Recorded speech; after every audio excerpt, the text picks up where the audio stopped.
You have taken all things into consideration, your life at the cost of the life of government, and political and economic stamina. The original how can you deny it? MacDonald is given.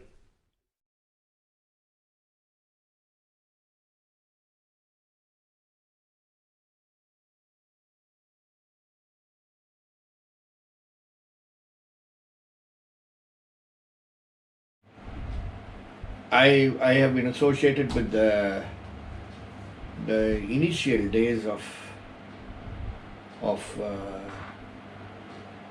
attempting to take the whole discourse of caste beyond the boundaries of our country through this work of Smita Narula that you must be aware of, broken people.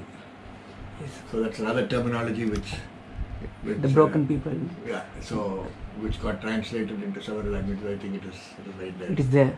It is there on top. Okay. Then the whole discourse went to saying we are in a country with laws, we are in a country with so-called systems that claim remedies are there. We have a constitutional provision of Article 17 which has abolished the practice that we are all talking about, and it is there. And it was actually the caste clashes of 95 to 97 in South Tamil Nadu that opened my eyes to how the system is one-sided.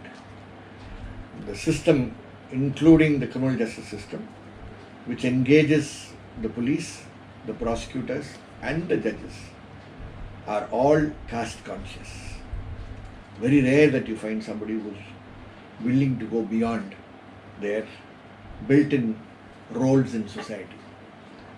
And then I took this opportunity when not only to Human Rights Watch but also to Amnesty International, and said, I think it is time people like you attend to such gross violations of human rights in the country. And the result was this young researcher from obviously India, from obviously the castes that are not affected, who responded and said, Henri, I'm coming. And she did the study of Maharashtra, Bihar and Tamil Nadu. And I enjoyed every bit of whatever little we were able to do for her, for the amount of material she came. But it is not, the book itself was not important. Once the book was written, we remember telling her it's time for the people in the community who are affected to also contribute what the recommendations should be, which comes out of these stories. She said, Henry, this has never happened in Human Rights Watch's history. We write it in Washington, in New York. You're talking about representation, direct representation. So I said, all that I'm asking is sit with us and let's evolve the recommendations together. She was such a committed lady, she took that seriously, went and discussed it with Human Rights Watch, and for the first time in Human Rights Watch's history, the recommendation that emerged from a research study of Human Rights Watch was done with the community. And we did it in Bangalore. I said, you don't need to worry about anything, we'll get the people. So it was a 2-day affair. After about 1.5 days, less than 1.5 days, the matter was over. She was very happy.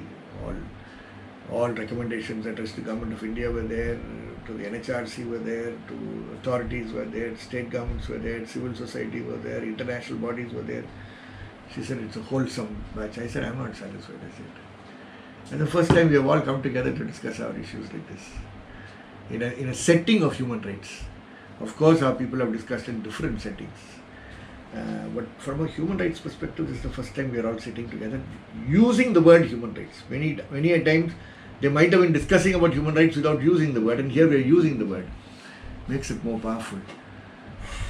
So I think this is the time for us to reflect where we stand in terms of having completed 50 years of our independence, and soon we are going to look at the 50 years of the UDHR, and still we have this kind of practice going on in the country involving X number of people. And at that time I remember we said 140 million people at that time.